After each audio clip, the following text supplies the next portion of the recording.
آفتاب کو زوار سے پنگا لینا پڑنے والا ہے بہت ہی مہنگا۔ آفتاب اس بات سے ناواقف ہے کہ اب اس کا سامنا زوار سے ہے۔ زوار کوئی عام شخص نہیں ہے جس کو آفتاب اتنی آسانی سے راستے سے ہٹا لے گا یا اس کو بے وقوف بنا لے گا اور وہ بن جائے گا۔ آفتاب اپنے پیرنٹس سے کہتا ہے کہ مجھے یہ شخص بالکل ناگوار محسوس ہوتا ہے پارس کے ساتھ۔ اس کو جلد از جلد اس جاب سے فارغ کروا دیا جائے ورنہ آپ لوگ نہیں جانتے میں اس کا کیا حشر کروں گا۔ دوسری جانب پارس بھی زوار کو نیچا دکھانے کا کوئی موقع ہاتھ سے نہیں جانے دے گی۔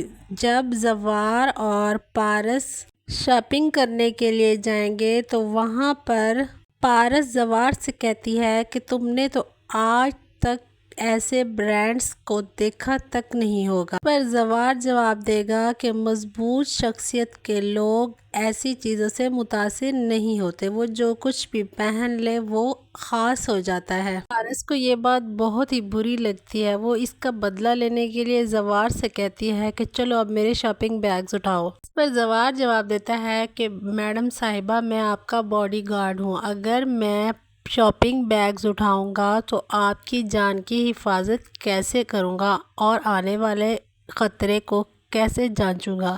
پارس آگے سے کہتی ہے کہ میرے ساتھ بحث کرنے کی کوئی ضرورت نہیں ہے، میں نے جو آرڈرز دیے ہیں اس کو پورا کرو۔ اس کے بعد پارس چیریٹی کرنے کے لیے جاتی ہے اور زوار کو بھی اپنے ساتھ لے کر جاتی ہے۔ وہاں جا کر غریبوں میں پیسے اور سامان تقسیم کرتی ہے اور واپس اپنی پھپھو کے گھر آ جاتی ہے۔ جیسے ہی پھپھو کے گھر آتے ہیں تو وہاں ان کا سامنا آفتاب سے ہوتا ہے اور آفتاب کے تو ہوش ہی اڑ جاتے ہیں جب وہ زوار کو پارس کے ساتھ دیکھتا ہے۔ پھوپھی جان پارس کو دیکھ کر بہت خوش ہو جاتی ہے اور اس کو گلے لگاتی ہے، لیکن آفتاب سے یہ بات ہضم نہیں ہو رہی ہوتی کہ پارس کے ساتھ زوار ہے۔ وہ پوچھتا ہے کہ یہ کون ہے اور یہ یہاں پر کیا کر رہا ہے۔ اس پر پارس کہتی ہے کہ یہ میرا باڈی گارڈ ہے، بابا نے ہائر کیا ہے اور یہ ہر وقت میرے ساتھ ہی رہے گا۔ اس پر آفتاب کہے گا کہ اس کو جلد از جلد فارغ کرواؤ ورنہ میں اس کو جان سے مار دوں گا۔ دوسری جانب بذات زوار سے بہت زیادہ متاثر ہوتا ہے اور سکندر بھی زوار کے بارے میں کہتا ہے کہ بہت ہی بریلینٹ آدمی ہے، کسی سے متاثر نہیں ہوتا بلکہ اپنی پرسنالٹی سے دوسروں کو متاثر کر لیتا ہے۔ یہ بات سن کر بذات کہتا ہے نو ڈاؤٹ کبھی یہ کوالٹی انسان کے لیے بہت بڑا پلس پوائنٹ بن جاتی ہے اور یہ بڑے کام کی چیز ہے۔ آفتاب اب چپ بیٹھنے والوں میں سے نہیں ہے، وہ ضرور اس بات کا بدلہ لے گا کہ وہ زوار کو کیسے راستے سے ہٹائے۔ جب ایک شام پارس زوار کے ساتھ شاپنگ سے فارغ ہو کر گھر کی طرف واپس آ رہی ہوتی ہے تو آفتاب وہاں پر اپنے گنڈوں کے ذریعے سے پارس کا ایکسیڈنٹ کروانے کی کوشش کرتا ہے۔ وہ اس میں کامیاب بھی ہو جاتا ہے لیکن زوار جلدی سے گاڑی کو سنبھال لیتا ہے اور یوں کوئی بڑا جانی نقصان ہونے سے بچ جاتا ہے۔ لیکن زوار کوئی بے وقوف آدمی نہیں ہے کہ اس کو پتہ نہیں چلے گا کہ گاڑی کا ایکسیڈنٹ یہ